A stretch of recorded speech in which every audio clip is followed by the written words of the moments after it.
Hello, I'm John Pollock, and this is Fight News Now, the MMA edition.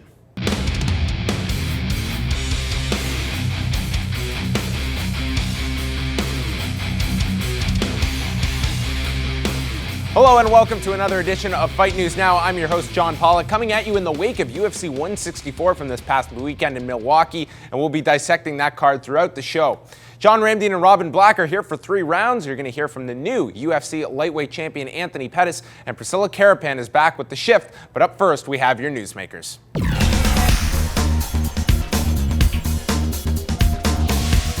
Anthony Pettis capped off Saturday night's UFC 164 card from his hometown of Milwaukee with a submission of Benson Henderson to become the new lightweight champion. Despite throwing out a challenge to featherweight champion Jose Aldo, it will be TJ Grant who will get the first crack at Pettis after Dana White confirmed the news to Kevin Iole of Yahoo Sports. The win came with a price as Pettis injured his knee during the fight and was a major issue of concern at the post-fight press conference. I'm not sure yet. Henderson threw a kick, and I went to check with my left leg, and he hit like right in the crook of the knee. So it was like I felt it like go back and forth. So I don't know what happened yet. I stepped on it. It was hurting a little bit. So when he had me on the cage, I was going with one leg down because it was starting to lock up. So yeah, I'm not sure what happened yet. We'll find out pretty soon. I'll get an MRI. Injuries are gonna happen. I mean, Ben Henderson was a champ for a reason. This guy's a true challenger, a true warrior. I mean, I wasn't expecting to come out of this fight untouched. I mean, I'm glad my face isn't messed up, but you know, this guy's a warrior over here. So of course I'm gonna leave with some injuries. When the new champion spoke to Joe Rogan in the octagon after the fight, he threw out the name of featherweight champion Jose Aldo and wanting that fight to happen after it fell apart earlier this year. Aldo is currently recovering from a foot injury from his win over Chan Sung Jung, but UFC President Dana White spoke to the possibility of the two champions meeting down the road. You can tell 100% Anthony Pettis is willing to go anywhere it takes. So, you know, I know that Jose's coach is saying, well, he can come down here at 45 because they think he'll be at a disadvantage. Whereas I actually think he'd be at a huge advantage at 145. He's big, strong. But either way, whether Aldo goes to Pettis or Pettis goes to Aldo, you know, they're going to fight. For his manager to come out, this is what drives me crazy about managers, and I love him. He's a good guy. I've known Andre for years, you know. But when you come out and make a statement like that, you make it look like your guy is afraid of him. You know what I mean? You make it look like Aldo was afraid. And that might not be Aldo's same opinion. It might be his manager saying, this is what I want to happen here. But it makes it look like he's afraid of Anthony Pettis, which already gives Anthony Pettis an advantage. I'm here to prove that I'm the best in the world. You know, anybody around my weight class that's, you know, contemplating coming to 55 or even at 45, you know, his coach said I faked an injury. I would never fake an injury. I'm not afraid to fight anybody. And that's what that was all about. I mean, if he wants to fight me, let's make it happen. If the fans want it, the UFC wants it, I'm ready. Aldo's coach and manager, Andre Pederneiras, accepted the fight on Twitter if Pettis were to cut down to 145 and vacate his title. But Dana White did not respond well to that suggestion and implied at the post-fight press conference that it made his client look scared. Jose Aldo spoke on a Brazilian television outlet on Sunday in response, stating he is afraid of no fighter and would even fight heavyweight champion Cain Velasquez. Another man victorious at UFC 164 and wanting to fight champion Jose Aldo is Chad Mendes, who provides our tweet of the week, stating he is ready for another shot at the title after going 4-0 since his knockout loss to Aldo at UFC 142 in January of 2012. No one was more upset leaving Milwaukee this past weekend than former heavyweight champion Frank Mir, who felt that referee Rob Hines ended his bout with Josh Barnett prematurely after Mir ate a knee from Barnett and sank to the mat. Both Barnett and Mir discussed the stoppage at the post-fight press conference, as did Dana White. I didn't sign up for a tennis match. There's nothing against Josh. He's a great fighter. He did what he had to do. I think the referee I think it was shaping up to be a great fight. I think the fans got robbed. I got screwed over on the fact that I trained so hard for that fight to keep up a pace that I knew I could have driven hard through for the 3 rounds. I mean, say what you will about Jackson's camp and game plan. Everybody comes in shape. I showed up the shape on the scale. I showed up shape one and out there. My motivation. It sucks to do everything right and then just have the door shut on you and it's not your, you know, whatever. I understand Frank's frustration. I feel like there was no getting out of that, personally. I felt like that was the beginning of the end. But that's what I'm supposed to feel. Would the outcome have been different? Who knows? I don't know, but it was a great card. And then when you see one of those where, you know, we've seen times when Mir gets hit and Mir's in trouble. He's wobbly and he doesn't get up. He jumps straight up again. You know, do I think that the outcome would have been different? The way that the fight was going, it didn't look like it would have been, but who knows? The fight will go down as a TKO victory for Josh Barnett, who improves to 33-6 and jumps up from 10th spot to the number 6 spot in the UFC heavyweight rankings. With the win, Barnett has now been victorious in 10 of his last 11 fights, with his lone loss in that stretch coming to current UFC heavyweight Daniel Cormier. The UFC returns to Canadian soil this month in Toronto with UFC 165 on September 21st. The card will feature the return of Mitch Gagnon, who has been on the sideline since last year's September card in Toronto as he meets Dustin Kimura. We recently spoke to Gagnon, as well as gentleman Josh Hill, who tried out for the current season of The Ultimate Fighter that debuts this week. He's looking good. He's he's about a month out now, a little less than a month, and he's looking actually the leanest he's ever been this far out. Usually he's a little fatty. I feel I'll be ready and be able to stuff everything he shoots at me, and I'm looking for the finish. I'm looking for that big win, and that fight of the night, that fight that people will remember. Right? That's what I'm about. In total, there will be 7 Canadians on the UFC 165 card, and they range from tough finalist Mike Ricci to the debuting Jesse Ronson among the Canadian content part of this event, and we take a further look at how Canada will be represented in Toronto. While the UFC 165 main card in Toronto may not feature any Canadians, the promotion has loaded the undercard with talent from the Great White North. In the preliminary main event, Mike Ricci will make his 3rd trip to the Octagon to face Miles Jury. TriStar Product began his career on the Quebec regional scene before signing to fight for the Bellator organization with a 5-0 record. In his debut at the promotion, he was derailed by one punch from current Bellator Featherweight champion Pat Curran. That is it! Just like that! He returned to the regional scene and went 2-1 over his next 3 fights, before landing a spot on the Ultimate Fighter 16 as a welterweight. The undersized welterweight would return to his natural weight class in front of his hometown crowd and secured his first UFC win with a unanimous decision over Colin Fletcher. Also heading to the cage in Toronto will be George St. Pierre's first professional opponent, Ivan Menjivar, who's scheduled to face Wilson Hayes. Menjivar is a proven finisher and has stopped his opponents in 19 of his 25 wins. His most recent bout came against perennial contender Uriah Faber, who finished him with a rear naked choke in the first round of their rematch, so he will look to get back in the win column. Training out of London, Ontario at the Adrenaline Training Center, Chris Clements will face off against Stephen Wonderboy Thompson. The Menace is primarily a stand-up fighter with 10 knockouts and 11 wins. Fortunately, his opponent in this bout is also a stand-up guy, so fans should expect an exciting war and possibly the fight of the night. Mitch Gagnon will look to notch his 2nd UFC win when he faces off against Dustin Kimura. I'm looking for the finish. I'm looking for that big win. And that fight of the night, that fight that people will remember, right? That's what I'm about. The Sudbury native also looks forward to fighting in front of the Toronto crowd for the 2nd time. TriStar product John McDessie will ride a 2-fight win streak into Toronto as he faces Brazilian Rene Forte. The Bull has gone 4-2 in the Octagon, but hasn't been the finisher he was when he started his career with 6 straight stoppages. Jesse Ronson will face Michel Praceres in his Octagon debut. He comes in as a replacement for Mark Bocek and rides an 8-fight win streak. Making his 3rd Canadian UFC appearance, Roland Delorme will face fellow Ultimate Fighter alum Alex Caceres. Stunning is coming off a victory in his hometown of Winnipeg and will look to score the 4th win of his UFC tenure. UFC 165 is coming up in just a couple of weeks, and we want to send you to the Air Canada Centre, and we are giving away tickets. All you have to do is go on Twitter, tweet us at FightNet, and list all of the light heavyweight champions that the current title holder, John Jones, has defeated during his UFC tenure. You can also send them to facebook.com/FightNetwork. And Mr. Ramdeen, what is coming up on 3 Rounds with Robin Black today? Well, we now know that it will be Anthony Pettis taking on TJ Grant. What's happening in the featherweight division? We'll give our take when we come back. An always busy time here in the world of mixed martial arts. We're coming back as Fight News Now continues.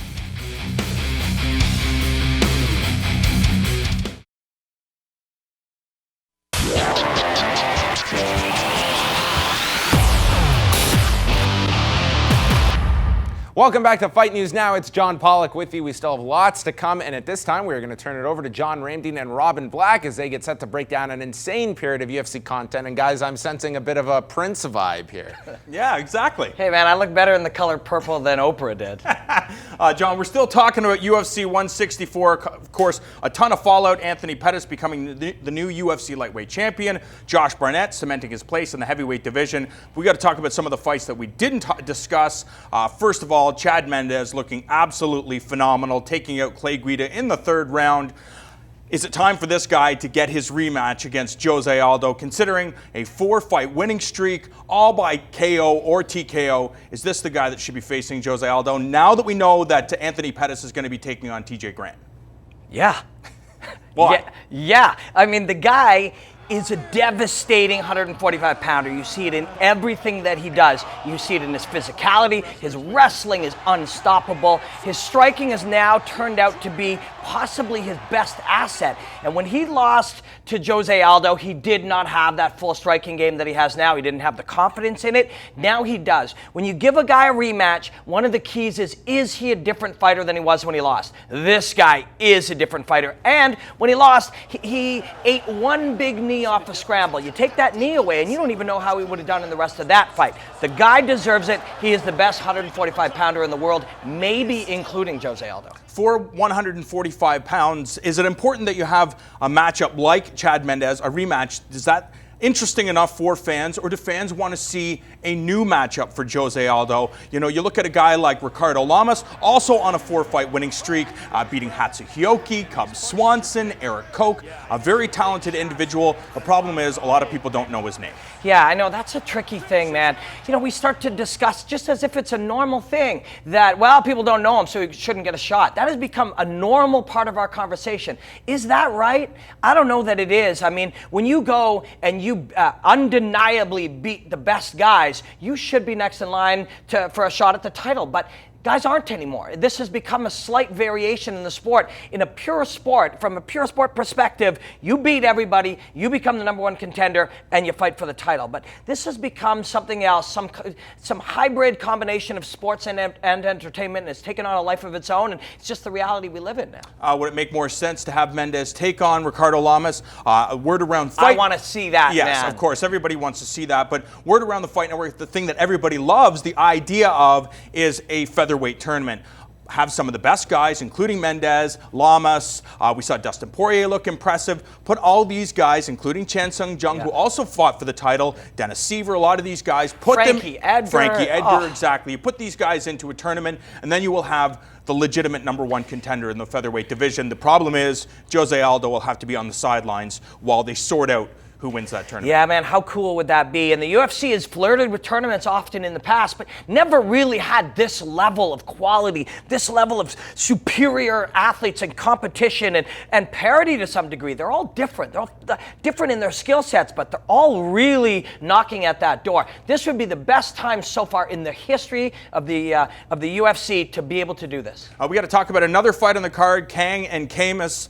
Camus, of course, coming from the Rufus Sport Academy, got the decision victory, although I have to disagree. Yeah. I think that Kang won the fight. He was bigger, he was stronger. Camus was on his back for the majority of the fight. Although he was attacking, I still think that the South Korean fighter deserved it. And I think Chico Camus kind of believes it as well, considering the fact that he's talking about moving down to 125 pounds. You know, I think if you look at the structure, if you were to take Big John McCarthy's judging and follow the criteria that's accepted to score, I think Chico Camus lost that fight.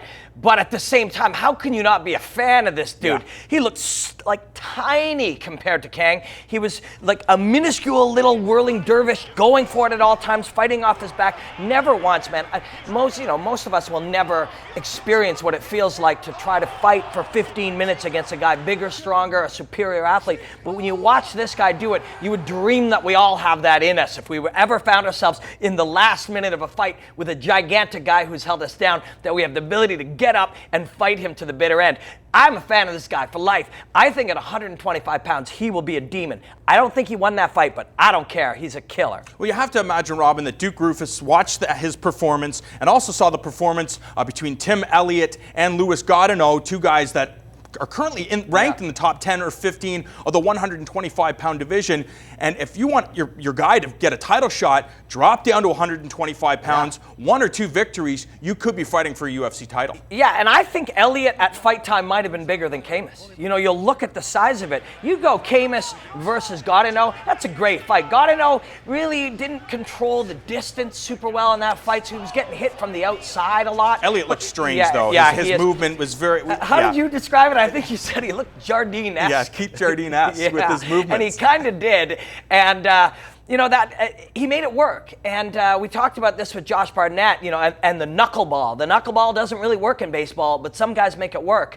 And this Jardine-esque style of fighter made that work. But I mean, Camus at 125, he will be able to tangle with either of those guys. And it's really taken, the 125 division's really taken shape. We got to talk about the international mixed martial arts scene. It started with Japan and Brazil, and of course the Americans jumped onto mixed martial arts, and we're seeing, you know, leagues all over the world starting to develop, whether it's ONE FC in Singapore, but we got to talk about the South Koreans, because they're starting to make a serious impact. We saw 2 with Kang and Lim taking out Pascal Kraus.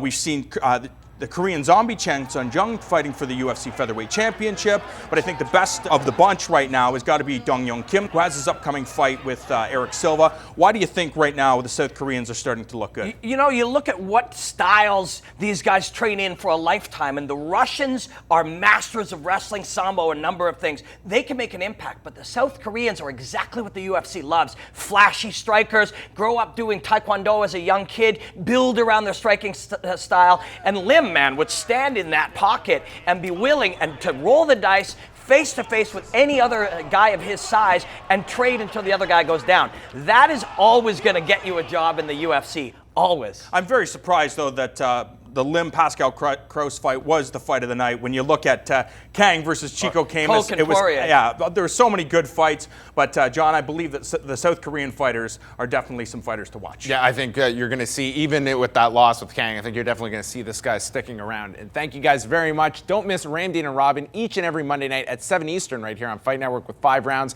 We're going to take a short break, but Robin Black is coming back and taking a look at the new Diablo game on the Shift, and we've got our weekly viral video for you as Fight News Now continues. I think so. The guy in the middle is our winner.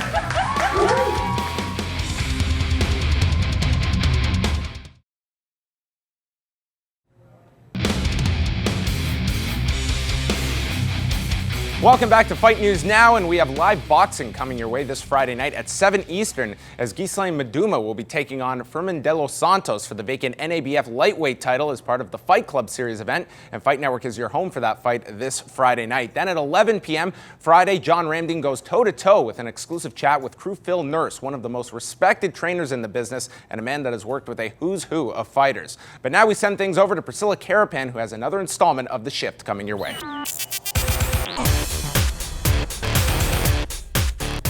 Blizzard Entertainment has just released Diablo III for Xbox 360 and PS3. You may not know this, but Robin Black is a huge Diablo nerd, and we got him to geek out to show you the ins and outs of Diablo III. It has begun. Diablo is a world that you sort of keep adventuring in, so you see it a little bit different every time. You fight the bad guys different every time. I like to enjoy it as a keep building my guy up. You know, my guy has a legendary fist weapon. Cool, right? Actually, if you take a look at it, I'm gonna zoom in here. He's got huge horns, he's got crazy armor, a giant badass axe that is clearly glowing orange, and then a killer fist weapon, which basically looks like I've got a giant mace for a fist. And I got this hot chick following me around, my enchantress. You can zoom in and play up close. So I'm gonna blind these guys for a second, so then they won't be able to see me and I'll just kick their asses. I play this on my laptop, and when you travel, it's always there, but it's coming up for consoles too, so I'll have a couple of buddies that I'll get into this game and we'll be able to play multiplayer. You put on your headset and you get a couple of your nerdy buddies and you lose 4 or 5 hours playing together and talking each other through it. There's 5 totally different character classes, and you play them all very differently. So I think it kind of depends what type of game you want to play. The wizard is using like elemental energies and magic. They're kind of weaker and slower. They don't do a lot of damage physically, obviously, but when you've got one in your class, when you're playing multiplayer, they'll light up the whole screen with all kinds of crazy stuff. The Witch Doctor's kind of fun. It's kind of a spellcaster too, but mostly manipulating life and death kind of thing. I have a buddy that always plays one in multiplayer games, and they have sort of a energy force thing, and sometimes his is always a rubber chicken, which is pretty weird, and they look strange, and they're fun. They're fun to have in a party. Demon Hunter is kind of a ranged weapon. You know, they do use kind of shadowy, kind of ninja stuff. It's cool. The Barbarian is, you know, that's the dumb guy. You don't have to overthink a Barbarian. You outfit him in like the best armor and the heaviest ass weapons, and you make him big and tough, and you smash stuff. I like to play the monk. They're super fast. They're martial arts based, which kind of works with what I like doing. Fresh meat. When you're first playing it, the Butcher is a really tough one. He's really tough to overcome. He does a ton of damage when he smashes you. He's hard to really hurt.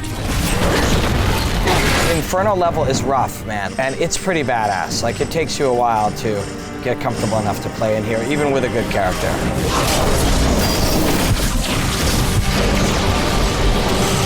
You get the odd person who goes, really? You like play these games? This is kind of nerd stuff. And it's like, number one, nerds are cool, okay? Like, nerds rule the world, basically, and I think nerds get all the chicks now, and nerds have a lot more fun, and nerds get cooler jobs. There's 25 games like this, there's 50 games like this, but there's something about this one that Diablo players aren't just role-playing guys, they play Diablo specifically. You could watch a movie, you could watch an entire season of whatever television show, or you could just escape into this game, and you can do it over and over again. And at the end of days, justice shall fall upon the world of men.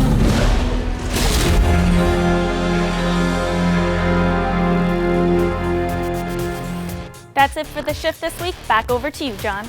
Thank you very much, Priscilla, and it just wouldn't be a complete edition of Fight News Now without our viral video that makes this show complete, and that is what's coming at you right now.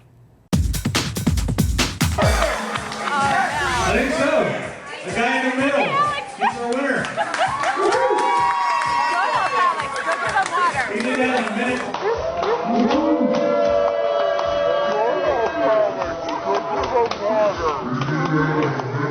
And that wraps us up for another edition of Fight News Now. You are now all caught up to date in the world of mixed martial arts. Don't forget to tweet us those answers at FightNet for your chance to win tickets to UFC 165 in Toronto. You can catch more with me on the MMA Report every Thursday at FightNetwork.com in the podcast section, as well as iTunes. For John Ramsey and Robin Black, Priscilla Caripan, and the Fight Network crew, I'm John Pollock, and we will chat with you again next week.